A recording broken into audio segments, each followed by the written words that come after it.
Investors, it's time for another Dividend ETF smackdown, but this time between the Dividend ETF backed by all the dividend aristocrats versus a not so likely contender with a much smaller dividend, but loaded with potential growth. Now, if you're new here, I'm Ari, a dividend investor here on YouTube, looking to help you keep informed with all the need-to-know economic insights and new dividend stock ideas on a week-to-week basis. However, today we're keeping strictly to the two dividend ETFs that you need to consider buying right now. With that, let's dive right in.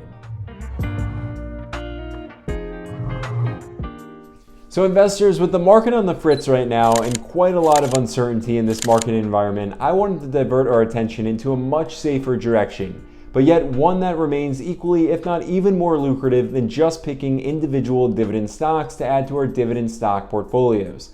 And that direction, therefore, is looking into dividend exchange traded funds, or ETFs for short.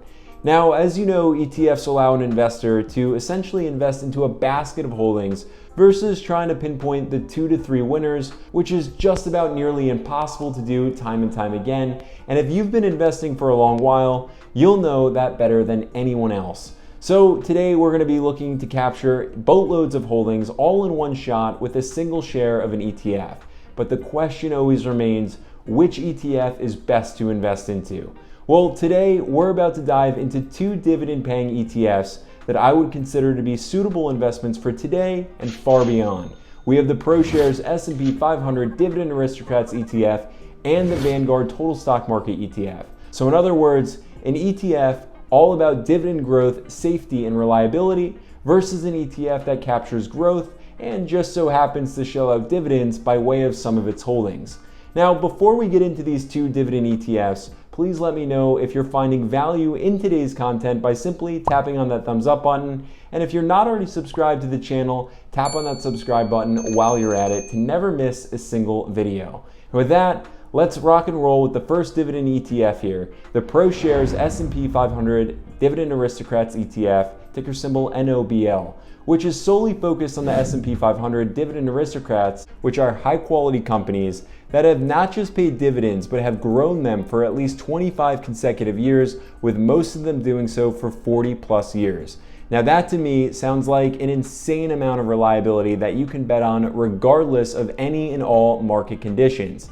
Now, NOBL has demonstrated its strength throughout its history since its inception dating back to 2013, weathering plenty of market volatility since.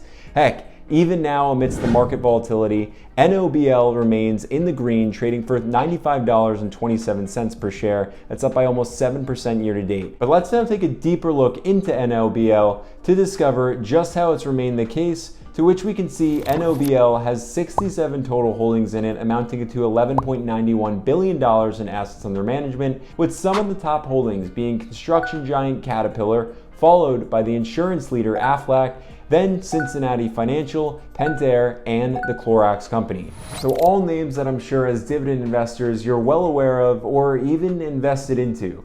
Now, looking into what the analysts are saying, we do see more upside expected, about 8.1% worth of it coming up to a share price of about $100 to $102.98 per share. Not to mention smart money moves are being made into NOBL last quarter. We could see an upward trend here. However, let's now get into its performance to really understand its power as a dividend investment. So if we were to go back 10 years ago and invest $10,000, we would ultimately be sitting now on $29,035.98 today.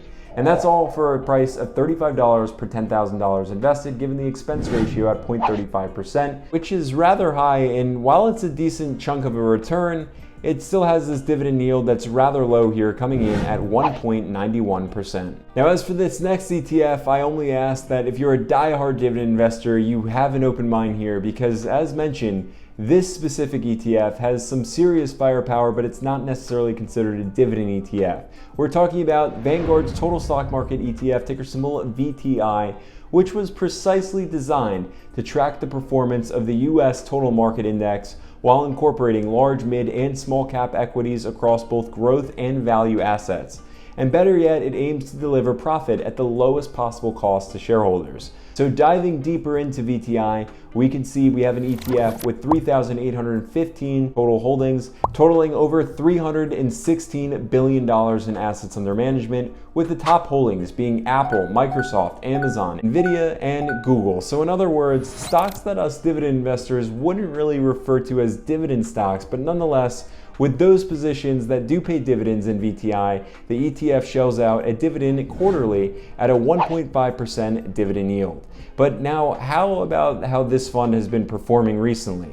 Well, in the year, it soared from roughly $188 per share to $222 per share. That equates to about 17.9% worth of a change. And while this ETF can waver during economic uncertainty, in my opinion, it's worth a buy and hold, as we are seeing a placement of $10,000 into this ETF 10 years ago would have yielded us a hefty profit, as we'd now be sitting on $31,267.12, all for the low cost of $3 per $10,000 invested. Now, not to mention analysts who remain bullish on this ETF, with almost 15% worth of upside expected to a share price of $256.03 per share, and only more hedge funds have been buying into this ETF over time, regardless of all the turbulence out there. Now, investors, in my opinion, NOBL might be a better buy for those of you with less time on your hands before retirement, whereas VTI remains a clear-cut winner for those with more time in their hands to be invested in the market. But now I'd love to know your thoughts on these two ETFs, so drop a comment down below, and no need to venture too far for the next video. You simply have to click right here for the next one. But before you do so, don't forget to tap on that thumbs up button, and of course, subscribe while you're at it.